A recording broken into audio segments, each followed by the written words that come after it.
राम राम सबको। कैसे हो आप लोग? आशा करती हूँ आप सब ठीक होंगे। तो आज मैं आपको कार्तिक पूर्णिमा के व्रत की कथा सुनाऊंगी, जो कि 5 नवंबर को है। तो वीडियो को पूरा देखें, लाइक शेयर और सब्सक्राइब ज़रूर करें। आपके लाइक सब्सक्राइब से बहुत मोटिवेशन मिलती है, इसलिए लाइक सब्सक्राइब करना बिल्कुल ना भूलें।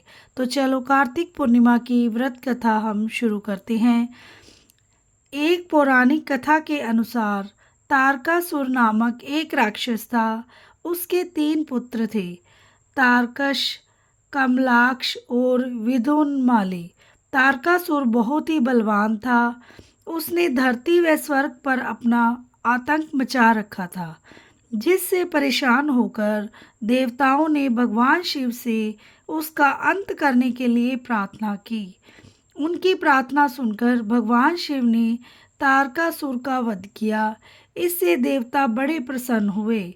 उसके 3 पुत्रों को यह सुनकर बड़ा दुख हुआ और उन्होंने इसका बदला लेने के लिए ब्रह्मा जी की घोर तपस्या की।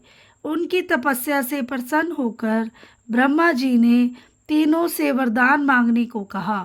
तीनों ने ब्रह्मा जी से अपने अमर होने का वरदान मांगा। ब्रह्मा जी ने अमरता के अलावा कोई दूसरा वरदान मांगने को कहा। इसके बाद उन तीनों ने कुछ देर तक इस पर बहुत विचार किया और फिर ब्रह्मा जी से कहा, आप 3 अलग-अलग नगरों का निर्माण करें, जिसमें सभी बैठकर पूरी पृथ्वी और आकाश में घूम सके। 1000 साल बाद जब हम मिले तो हम तीनों के नगर मिलकर एक हो जाएं। जो देवता तीनों नगरों को एक ही बाण से नष्ट करने की क्षमता रखता हो, वही हमारी मृत्यु का कारण बने। उन सब की नज़र में यह एक असंभव कार्य था।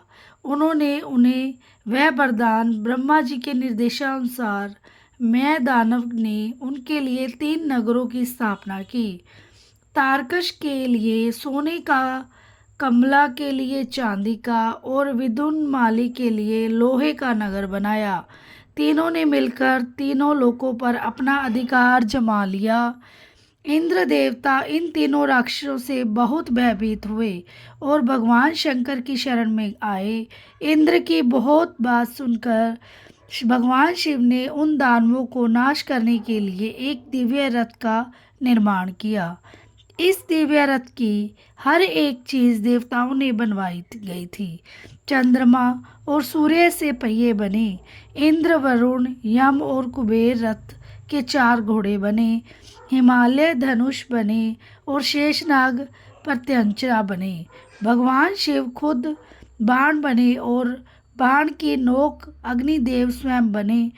इस दिव्य रथ पर भगवान शिव स्वयं सवार हुए। देवताओं से बने इस रथ और तीनों भाइयों के बीच भयंकर युद्ध हुआ। युद्ध करते समय प्रभु लीला से एक समय ऐसा समय आया जब तीनों रथ एक ही सीध में आ गए।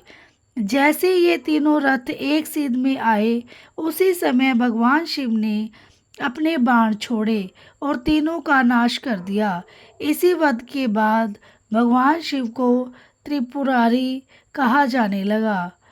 बोलो श्री शंकर भगवान की जय हो, विष्णु भगवान की जय हो। आशा करती हूँ आपको मेरी कथा पसंद आई होगी, और अगर मुझसे कोई गलती हो तो मुझे क्षमा करना और वीडियो को शेयर करना। और मिलते हैं नेक्स्ट वीडियो में। तब तक के लिए राधे राधे, जय श्री श्याम।